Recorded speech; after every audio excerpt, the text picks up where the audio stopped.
अभ्यास 5 को आज हम सॉल्व करेंगे।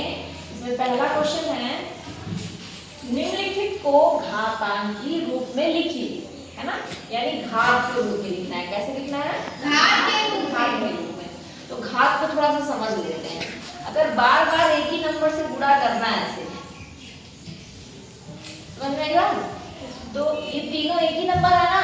Yes ma'am. यहाँ 10 लिखेंगे, यहाँ पे लिख देंगे 3।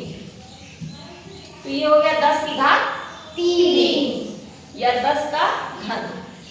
आ रही है सर?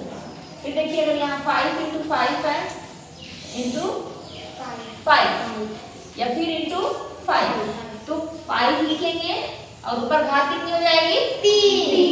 1 2 3 4 कितनी हुई? 4।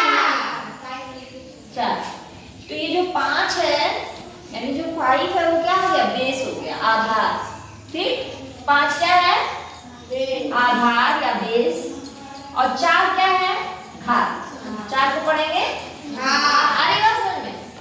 अब देखिए, अगर फिर 10 × 10 हुआ, तो हम यहाँ 10 लिखे। अब इसकी घात कितनी लगा दे? 2। घात कितनी हो गई? 2। अब देखिए, ये किसका घातांकी रूप है? 10 की घात 2 किसका घातांकी रूप है? 100 का। किसका है? 100 का। तो 10 की घात 2 किसका घातांकी रूप है? 100 का। तो अब हम इसको करेंगे, ठीक? ध्यान दीजिए, c इंटू 5 बार, यानी c कितनी बार है? 5 बार। तो यहाँ क्या लिखेंगे? c की घात 5। क्या लिखेंगे? c की घात 5। अब देखिए, 5 × a × a × b × b × b × b, सब लोग सामने देखें।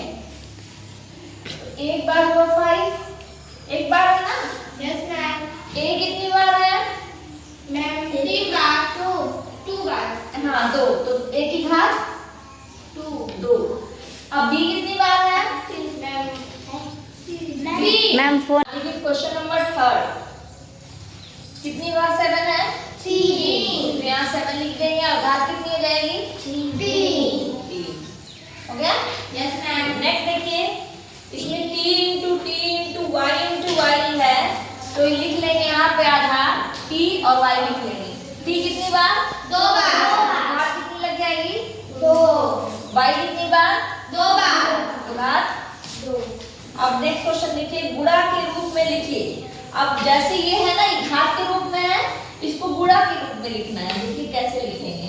तो देखिए, a पे कितनी घात? a की घात a की घात 2। सभी लोग बताएं, चुप क्यों हो यार? इतना आसान तो है। a की घात 2 है, यानी a को 2 बार लिखना है। Yes ma'am. फिर इंटू b की घात कितनी है? 2। तो b को कितनी बार लिखना है? 2 बार। Very good. अब यहाँ देखिए, सेकंड नंबर क्वेश्चन, 9 एक बार है, 9 लिख दिए, फिर इंटू लगाएं। a कितनी बार है? a एक बार लिख दिए। b कितनी बार है? 3। तो b × b × b 3 बार। ठीक? Yes ma'am. नेक्स्ट देखिए, क्वेश्चन नंबर 3, 10 एक बार है, 10 लिख दिया, इंटू x कितनी बार? 3। x इंटू x, फिर इंटू y कितनी बार?